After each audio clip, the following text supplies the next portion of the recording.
YCP హయాంలో మద్యాన్ని అడ్డుపెట్టుకుని వేలాది మంది ప్రాణాలు తీశారని టీడీపీ నేత బుద్దా వెంకన్న ఫైర్ అయ్యారు. జగన్మోహన్ రెడ్డి, పెద్దిరెడ్డి రామచంద్రారెడ్డి, మిథున్ రెడ్డిలు కొత్త స్కామ్ చేశారని ఆరోపించారు. చంద్రబాబు మీలాగా దౌర్జన్యాలు చేయిస్తే మీరు అసలు రోడ్ల మీదకు వచ్చేవారా అని బుద్దా వెంకన్న ప్రశ్నించారు. చంద్రబాబు అరాచక శక్తులను అణిచివేస్తున్నారని, మీలాగా దాడులు చేయించరని అన్నారు బుద్దా వెంకన్న.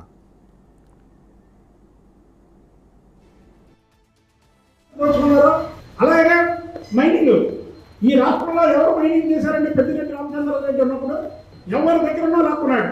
మొత్తం మైనింగ్ అంతా పెద్దిరెడ్డి రామచంద్రారెడ్డి ఇవన్నీ చేసి ఆ డబ్బుతో అతను వాళ్ళ అబ్బాయి వాళ్ళ తమ్ముడు ముగ్గురు గెలిచి ఇవాళ మాట్లాడే ప్రకల్పాలు ఏమైంది, నీ ప్రకల్పాలు ప్రభుత్వం ప్రకారం ఏమైంది?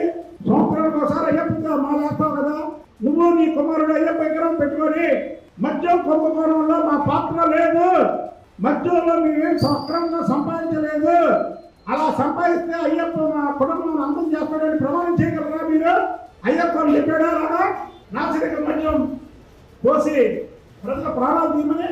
నేను తీయలేదని ప్రమాణం చేయగలరా? నీ కుమారుడు ప్రమాణం చేయగలరా? నీ కుటుంబ సభ్యులు అందరూ వచ్చి నుంచొని అయ్యప్ప దగ్గర ప్రమాణం చేయగలరా? చెప్పండి.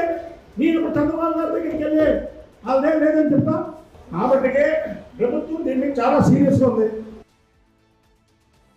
ఈ మధ్యలో